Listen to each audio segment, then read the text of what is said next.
lesbian was a dirty word when I was growing up, but now I don't feel that way, and The Sims helped me to see that it wasn't a dirty word. It was just two women who very much loved each other, just like any other relationship. This is Molly. Molly is a gamer and a YouTuber. Playing as fabulous carefree same-sex characters in The Sims helped her accept her sexuality. Most importantly though, The Sims helped her find her LGBTQ+ community online. This is how gaming changed her life. Gaming definitely helped with my coming out process because it felt like I was finally seeing myself represented on the screen. When I was in The Sims, I could really romance whoever and it never felt like a big deal. The game didn't make it a big deal. There's no coming out process in The Sims. Like, everyone just starts off however you want to play them. Yeah, I was definitely attracted to Bella Goth when I was growing up. She's an iconic Sims townie. She's been in it since The Sims 1. Gaming has absolutely changed my life. It made me comfortable with who I was as a person and my sexuality. My love for The Sims definitely started when I realized I could basically take the stories that I had in my head and I could basically put them on my screen, and it was like I was directing my own soap opera or my own movie. I absolutely love stories within gaming. It's exactly why I do what I do.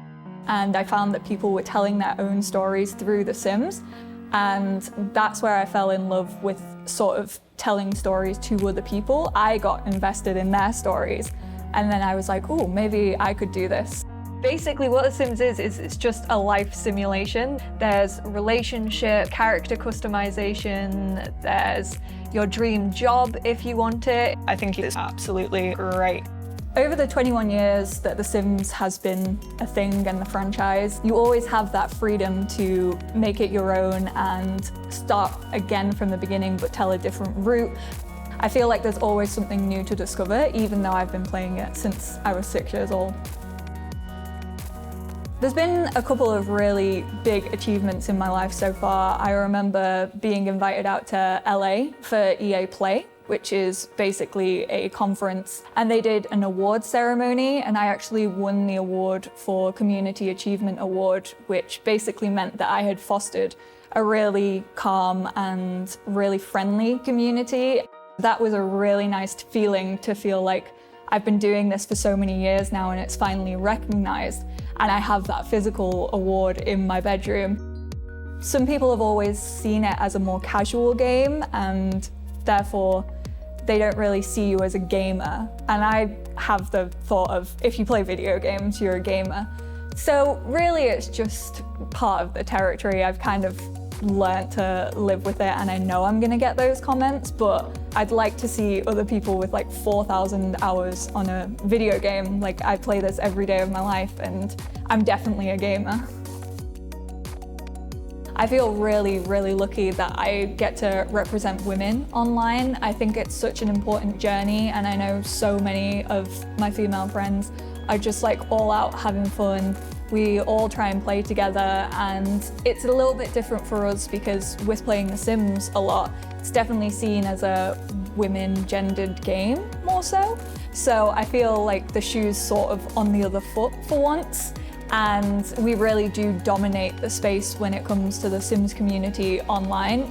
I've met them through playing The Sims. Most of us have our own channels, and it's so nice to have that support system that really understands what you do as a job, and see all my women friends absolutely kill it in the space online.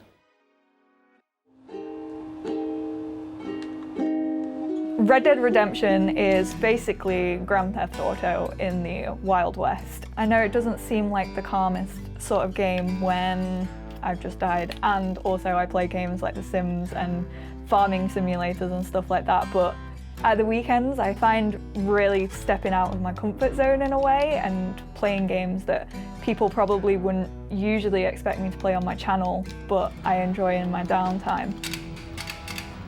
Going to the arcade with my friends, having a few beers and playing games is just such a nice casual night out. It's something that you don't really get to experience in many places, and it's so much nicer than just sitting at home and playing these games. Also, they have a massive variety of all the old school games that I used to love to play when I was younger. So getting to introduce those games to new people, new friends, it's something that I enjoy so much. I think it's quite serendipitous that I just happened to fall into this career, and growing up in a big family, I feel like you have to be a people person. So it's not really a surprise that I grew up to host, and now I get to chat to new people, I get to fly to new places, and that's something that I've always wanted to do. When it comes to gaming in general, I love the storytelling side of things. I love bonding with characters. I would definitely say that's my favorite part. I have a bachelorette challenge. All the contestants live in one house and they're all trying to win the heart of one specific sim, which is the sim that I created. These two are hanging out so much right now, whereas everyone else is sort of just off doing their own thing, playing video games, playing more video games. Then we have like Adrian over here, he's having some grilled plantains. People can interact and they can vote for who they want to go on dates with, who they want to be eliminated, which was so lovely to see. When you're live, you just get that instant feedback. Hi everyone, it's the English Sinner here and welcome back. I started live streaming on Twitch about 3 years ago now, and it's that instant feedback, but also just being able to hold a conversation and seeing my community grow over there. And I do play The Sims an awful lot, but I also find that Twitch is a nice space to sort of experiment with different games. I love like farming simulators where I can kind of just zone out, and this kind of gives me the cottagecore fantasy that I would never want in real life because I'm definitely a city girl. Animal Crossing was definitely the one that got me through most of last year, and playing it with my friends, hanging out with them, designing our islands together. A lot of fun. I definitely want to carry on within the gaming industry, be that continuing with my channels, growing them and growing my online personality, playing more games, getting to be part of more opportunities. I love the gaming community and just the passion that everyone has and how everyone interacts with each other. And we're really going through a phase now where people are holding doors open for each other to get to the next stage or achieve what they want to achieve. And I think as long as we can keep opening it up to diversity and inclusion and keep opening those doors and holding them open for people is really, really important. And that's how I hope to see the gaming community grow.